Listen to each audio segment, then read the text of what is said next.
bonne réponse, Zef. Eh bien, comment j'aborde l'hiver, moi, sereinement, quand j'ai un toit, je sais où dormir, il y a à manger au congélo, au cas où les Allemands reviendraient.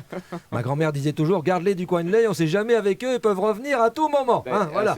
Et puis, il y a du pinard à la cave, au cas où mon beau-frère reviendrait, parce que lui aussi, je le garde du coin de lait, il peut revenir à tout moment. Voilà. Sinon, à propos du chauffage, eh bien, j'ai rallumé le chauffage, quoi. Que voulez-vous que je vous dise? Voilà, quoi. Voilà.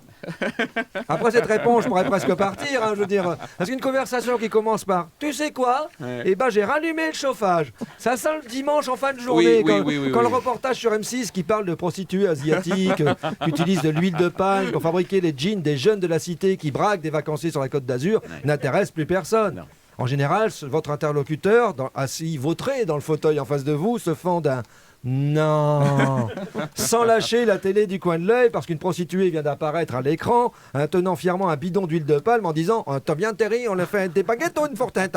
Le tourisme sexuel, c'est exotique, mais quelquefois, ça pique. Alors là, vous savez que vous avez lancé un sujet de conversation dont tout le monde se fout. Mais bon, c'était histoire de parler parce qu'on commence sérieusement à s'emmerder dans ce canapé. Voilà.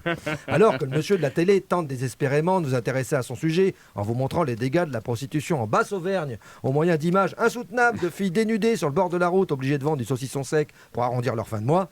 Voilà, histoire de vous captiver parce que la pub arrive. Voilà, vous décidez courageusement de relancer l'affaire. Oui. Quand même, c'est tôt pour rallumer le chauffage.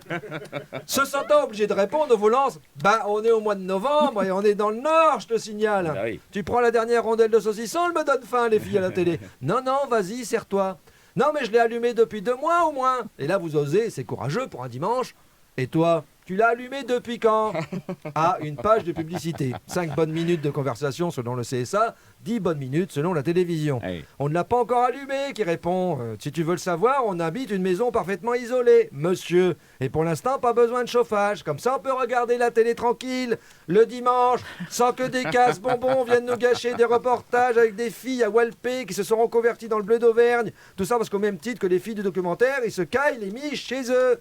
Et là, vous essayez de clore la discussion en disant « Moi, je disais ça, c'était juste pour parler. » En général, les sujets de conversation sur le chauffage le dimanche, c'est juste pour parler, histoire de réchauffer l'atmosphère, même dans une maison parfaitement isolée. Ouais. C'était votre question, c'était ma réponse. Et faites-moi plaisir, soyez heureux, au moins pour aujourd'hui. On remet une bûche dans le feu et on se retrouve demain, 8h moins 5. Une bûche de Noël, bientôt. C'est bien, évidemment.